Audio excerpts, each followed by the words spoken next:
जो पहले इवेंट्स होते थे, एग्जीबिशंस होते थे, जैसे कोविड के पहले के टाइम की बात कर रहा हूँ, तो स्टार्टिंग में क्या होता था, डेवलपर्स भी बहुत काफ़ी चीज़ें बांटते थे, बहुत सारे ब्रोशर्स रखा करते थे, फिर बहुत सारे कुछ गिफ्ट मटेरियल्स देते थे, कुछ पेन्स देता था, कोई बैग देता था, कुछ ना कुछ मिलता था। एंड प्लस वो जो एंट्री के वहाँ पे जो स्क्रूटिनी होता था वो इतना सॉलिड नहीं था कि वो उधर किसी को भी अलाउ कर देते थे, कोई भी आ जाता था। जो ट्रेन के लिए 2 घंटा डिले हो गया तो वो भी आके एक राउंड मार के जाता था। तो अभी क्या हो गया है, after Covid and after lot of evolution, lot of amendments, एक तो बिल्डर्स भी जो थे वो पहले तो बहुत सारे बिल्डर्स थे, अभी बिल्डर्स एकदम लिमिटेड हो गए हैं नई मुंबई में। तो लिमिटेड आने का मतलब जब से रेरा आया है तो यस, उनका मेन रीज़न ये है कि जो एक तो है कि प्रोजेक्ट्स अभी नया प्रोजेक्ट्स किसी के पास ज़्यादा नहीं है, क्योंकि नवी मुंबई ख़त्म हो चुका है। नवी मुंबई का जो प्लॉट्स है उसका जो सेल्स है वो ख़त्म हो चुका है, अभी कोई प्लॉट्स अवेलेबल नहीं है ज़्यादा, और जो कुछ एक आध अवेलेबल होते हैं वो सिडको टेंडर करती है तो बहुत हाई रेट में जाती है। तो काफ़ी बिल्डर्स ने तो टेंडर देखना भी बंद कर दिया, क्योंकि इतना हाई रेट में जो जिसको लेना है वो ले लेवे, क्योंकि हाँ वो गणित बैठता नहीं है और इतना रिस्क किसी को लेना नहीं है, क्योंकि सबने अपना अच्छा बना दिया है। और मेन मुद्दे की बात यह है कि अच्छे लोकेशन का प्लॉट्स अभी ख़त्म हो चुका है। तो अभी सब जो लोकेशन है या तो खारगर में है या तो उलवे के एंड में है या फिर अपना तलोजा साइड में है, तो ये सब प्लॉट्स में वहाँ पे बहुत सारा डिमांड है और उधर लोगों का भी डिमांड है, क्योंकि अभी भी सस्ता मिलता है, फ्लैट्स अवेलेबल हैं। लेकिन जो मेन सिटी है नवी मुंबई का, वहाँ पर किसी के ज़्यादा प्लॉट्स नहीं है, ज़्यादा प्रोजेक्ट्स नहीं है। तो उसके कारण क्या है, एक तो डेवलपर्स भी कम हो चुके हैं, there are limited developers, and at the same time जो प्रॉपर्टी की जो वैल्यू है वो वैल्यू जो यहाँ पे नवी मुंबई एरिया में है वो बहुत हाई है। तो उसके कारण क्या है, जो प्लेटफॉर्म्स उनको चाहिए वो प्लेटफॉर्म्स पे वो लोग ऑलरेडी बहुत ही स्ट्रांगली एडवर्टाइज कर ही रहे हैं। तो कुछ लोग ने नहीं पार्टिसिपेट किया, उनको ज़रूरत नहीं था। फॉर एग्जांपल अभी मैं देख रहा हूँ कमर्शियल में सबसे बड़ा नाम है अभी कामधेनु, उनको तो ज़रूरत ही नहीं है पार्टिसिपेट करने का, उन्होंने इतना सारा प्रोजेक्ट्स किया हुआ है कमर्शियल में, तो उनको तो बहुत डिमांड है उनको। तो ज़रा सम पीपल उनका डिमांड की वजह से अभी मेट्रो सत्यम है, उन्होंने भी पार्टिसिपेट नहीं किया, क्योंकि उनका ऑलरेडी माल पूरा बिक चुका है, क्योंकि तो एरिया जो बेल्ट उन्होंने पकड़ा है, जो प्रोजेक्ट्स उन्होंने पकड़ा है वो प्रोजेक्ट्स काफ़ी डिमांड में है and it is nearly sold out. So वैसे कुछ लोगों ने भी पार्टिसिपेट नहीं किया है, तो उसके कारण बिल्डर्स कम है। मैं ये नहीं बोलना चाहता हूँ कि बिल्डर्स इसके लिए कम है क्योंकि बहुत सारे बिल्डर्स जो कुछ गलत काम करते हैं वो लोग नहीं है, ऐसा नहीं है। हर बिल्डर मेहनत करता है ये करने के लिए कि भाई मैं अच्छा काम करूँ और अच्छा प्रोजेक्ट दूँ।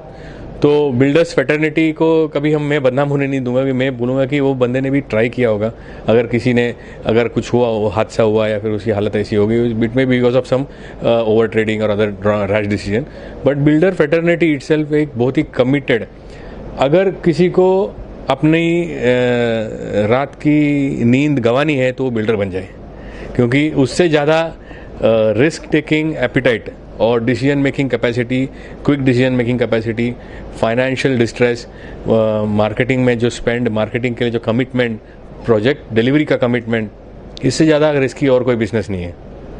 और दूसरी बात यह है उसमें रीडेवलपमेंट में हम हैं, और रीडेवलपमेंट में तो ये एक दो मुई तलवार है। दो मुई तलवार मतलब क्या है कि रीडेवलपमेंट में आपको सोसाइटी के समझो 300-400 टेनेंट्स हैं, उनको भी संभालना है, आपको आपके सेल्स के समझो 200-300 सेल्स कस्टमर्स है, उनको भी संभालना है। तो ये आपके क्लाइंट्स हैं और ये आपके कस्टमर्स हैं, आपको दोनों को साथ में लेके चलना है। तो ये उसके भी एक लेवल ऊपर का ज़्यादा रिस्की वाला एंड ज़्यादा स्ट्रेस वाला एक काम है, जो हम लोग ने हमारे पूरे टाइम पे, पूरे लाइफ के जर्नी में हमने ये किया है, क्योंकि हमको अभी तो आदत सी पड़ चुकी है। क्योंकि हम लोग, एक तो है कि हम सच्चाई से काम करते हैं, तो हमको ये याद रखने की जरूरत नहीं हमने कभी झूठ बोला था किसी को। अभी 300 लोग हैं, अभी सबको हम लोग कुछ ना कुछ बोलना है, लेकिन वो बोलना सही बात बोलना चाहिए, जो हमसे होता है वही बोलना चाहिए, जो नहीं होता है वो बोलना चाहिए कि नहीं होगा, एंड स्ट्रेट फॉरवर्ड। उसी तरीके से हमारे कस्टमर्स, अभी कस्टमर्स को क्या है, उनको रेरा का एक सेफ्टी है, लेकिन उसमें भी रेरा के सेफ्टी के बावजूद अगर एक भी कंप्लेन आता है रेरा में, क्योंकि हम अभी रेरा के रेजिम में एक भी कंप्लेन हमारे वेबसाइट पे आता है तो उसका आंसर देना और उसका मिटिगेशन करना बहुत ही इम्पोर्टेंट हो जाता है। तो ये जो काम अभी चल रहा है हमारा, तो रीडेवलपमेंट में हम जो कर रहे हैं उसके लिए ये जो प्लेटफॉर्म हमने लिया है, ये टाइटल स्पॉन्सरशिप लिया है इसके लिए, क्योंकि नवी मुंबई एक बहुत ही अच्छे नोड पे है। ये ऐसे नोड पे है कि यहाँ पे MTA चला रहा है, एयरपोर्ट आ गया है, मेट्रो बन चुका है, और रीडेवलपमेंट यहाँ का और मुंबई के बीच में एक फंडामेंटल डिफरेंस है। मुंबई में रोड छोटे थे, छोटे रोड पे अभी रीडेवलपमेंट हो रहा है, तो वो और प्लॉट भी छोटे हैं, तो उनको ज़्यादा रोड के लिए विड्थ छोड़ नहीं सकते, तो ऑटोमेटिकली उनकी जो कैपेसिटी है एक डेवलपमेंट पॉपुलेशन को एब्जॉर्ब करने का वो कम है। नवी मुंबई बनाया गया था मुंबई के पॉपुलेशन को डीकंजेस्ट करने के लिए, तो ऑटोमेटिकली क्या हो रहा है कि मुंबई के लोग को डीकंजेस्ट करना ही है। एक अभी ऑलरेडी चालू हो गया इन्फ्लक्स, अभी वो बढ़ने वाला है, क्योंकि मुंबई का रीडेवलपमेंट में आपको प्रॉपर सीवेज का और ड्रेनेज का जो लाइन्स है, रोड का विड्थ है, उसमें आप एनहांसमेंट नहीं कर सकते। लेकिन सिडको जब बनी थी, जो 12वें कमेटी से चालू होकर जो प्लानिंग बनाई थी उन्होंने, वो प्लानिंग में ऑलरेडी अगर 6 मीटर का रोड था तो आज DP में वो 15 मीटर का रोड बन चुका है। और वो 15 मीटर का रोड में भी हम 15 मीटर बना सकते हैं, क्योंकि हमारे प्लॉट के साइजेस बड़े हैं। जैसे कि 1 एकड़ का प्लॉट है, 2 एकड़ का प्लॉट है, तो हम हमारे प्लॉट से छोड़ सकते हैं। ये बॉम्बे में पॉसिबल नहीं है, तो इसके लिए यहाँ पे अप्रिसिएशन का स्कोप ज़्यादा है, लोगों का इन्फ्लक्स आने का स्कोप ज़्यादा है। तो यहाँ पे हम इसका जो 3-4 आइटम जो मैंने बताया, MTHL, एयरपोर्ट और ये डेवलपमेंट का जो एक खूबसूरती जो बढ़ने वाली है, इसके कारण क्या है, नवी मुंबई का रेट बहुत बढ़ने वाला है, मुंबई को भी सरपास करने वाला है। बहुत ही कम टाइम में आप देखोगे कि हमारा रेट जो है वो अलग लेवल पे पहुंच गया है। चेंबूर के भी आगे, घाटकोपर के आगे, धीरे धीरे बांद्रा, साइन सब एरिया तक पहुंच जाएगा। लेकिन वहाँ पे अभी रेट बढ़ने का चांस नहीं है, वो स्टैग्नेंट हो चुका है। तो इसके लिए हमको ये ज़रूरी था कि हम नवी मुंबई के लोगों तक ये बात पहुँचाएँ। इसके लिए हमने ये टाइटल स्पॉन्सरशिप लिया, ताकि नवी मुंबई के लोगों को हम बुलाएं, इनवाइट करें और उनको समझाएं कि देखो ये यहाँ पे आइए, और ये एक सेकंड मौका है, ये मौका का लाभ उठाइए, एंड आपका एक दिल का एक जो अपना घर सपना है, घर का सपना है, वो उसको पूरा कीजिए। सारे बैंक्स भी बहुत प्रोएक्टिव हो चुकी है। SBI ने हमारा फाइनेंशियल पार्टनरशिप का स्टॉल लिया हुआ है, वो हमारे फाइनेंशियल पार्टनर यहाँ पे स्पॉन्सर है। क्यों उन्होंने लिया है? क्योंकि उनका जो अभी था, उनको अभी एग्जिस्टिंग बिजनेस को डबल करना है और उनको होम लोन देना है नवी मुंबई में, क्योंकि उनको समझ में आ गया कि नवी मुंबई में बहुत सेफ्टी है, नवी मुंबई के लोग बहुत अच्छे हैं, उसमें से कोई भी डिफ़ॉल्ट, उनका सबसे कम डिफ़ॉल्ट रेट है नवी मुंबई में। तो they want to explore and advance their business, they want to enhance their business.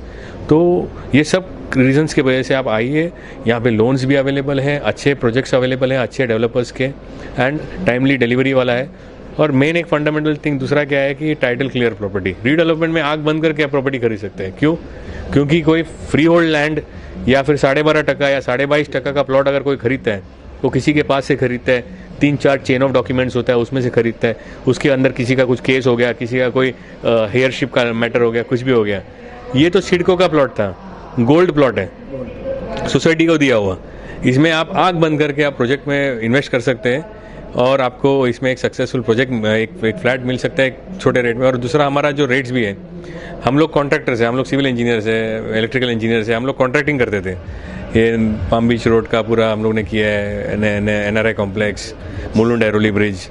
तो हम लोग एक कॉन्ट्रैक्टिंग में ऑलरेडी, हम कॉन्ट्रैक्टिंग में एक्सपर्ट्स हैं, तो हमारा मार्जिन कॉन्ट्रैक्टिंग में ऑलरेडी एग्जिस्ट करता है। बाकी मेजॉरिटी डेवलपर्स क्या है, वो बिजनेसमैन है, तो उनको काम किसी कॉन्ट्रैक्टर को देना पड़ता है, फिर वो कॉन्ट्रैक्टर काम करता है। हमारे केस में because we are a contractor our self, हमारे मार्जिन्स कम रहते हैं, हमारा मार्केट रेट से हम थोड़ा अच्छे रेट में हम दे सकते हैं आपको। तो ये सब चीज़ें हैं, ये सब एक कॉम्बिनेशन ऑफ आइटम्स हैं। आप आइए, you will get the best deal. And ये लास्ट डे है, और आज तक हमारा अभी 18 बुकिंग्स हो गया है, तो we are happy. And plus और भी बुकिंग्स अभी लाइन में है, एक एक करके हर एक घंटे में एक बेल बज रहा है। तो काफ़ी अच्छा डिमांड था और काफ़ी अच्छा एग्जीबिशन रहा हमारे लिए। That's it. तो मेरा एक जो रिसर्च कहता है कि उल्वे नोड में अभी जो रेट है उसका कम से कम 40% रेट बढ़ने का चांसेस अभी मुझे लग रहा है, क्योंकि अब MTHL नियरली कंप्लीट हो चुका है, नेक्स्ट ईयर वर्किंग है, एंड नेक्स्ट ईयर तक एयरपोर्ट का फर्स्ट फ्लाइट भी लैंड हो जाएगा। तो मुझे ऐसा लग रहा है कि 1 साल का होराइजन में 40% का एप्रिसिएशन मिनिमम मेरे रिसर्च से मुझे लग रहा है। इसके लिए हमने वही एरिया में हमने मोसारे करके जो पुष्पक नगर के जो बाउंड्री है, वो एरिया में हमने काफ़ी लैंड लेके रखा है। वो इतना अच्छा एरिया है कि वहाँ पे अफोर्डेबल हाउसिंग, जो सही मायने में अफोर्डेबल हाउसिंग बोलते हैं, अभी समझो 18 लाख 19 लाख 20 लाख में अगर 1 RK चाहिए किसी को, उसको वो बेचारे को जाना पड़ता है करजत खोपोली के आगे। हमने उल्वे के बाजू में, मतलब उल्वे से सिर्फ 2 किलोमीटर के आगे पुष्पक नगर में हमने उनको 18 लाख 19 लाख में 1 RK का प्रोविजन करके दिए।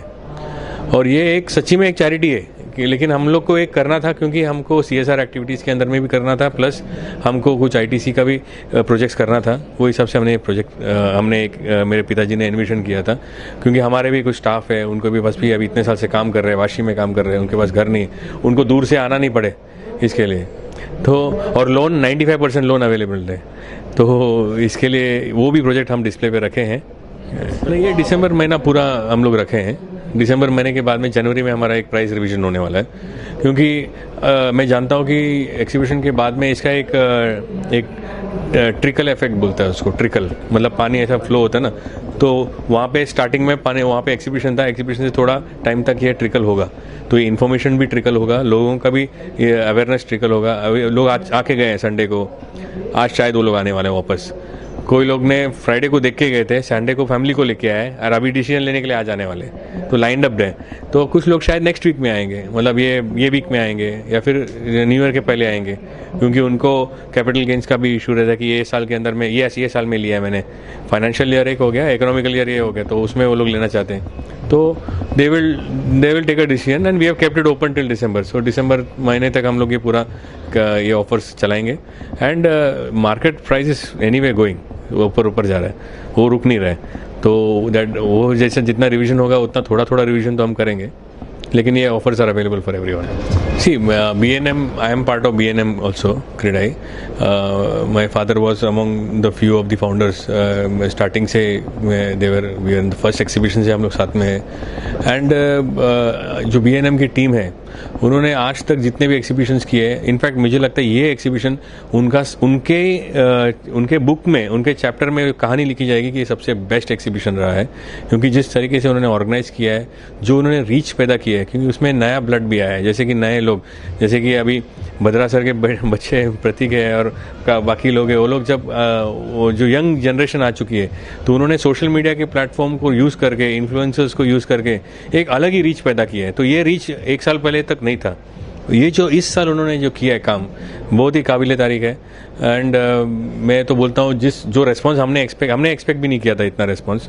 हमने सोचा था कि एक ब्रांडिंग का एक एवेन्यू है, ब्रांडिंग होगा, बट ब्रांडिंग तो हो रहा है, लेकिन उसके साथ में इतना अच्छा रेस्पॉन्स जो मिला है, इट इज़ वेरी ट्रेमेंडस।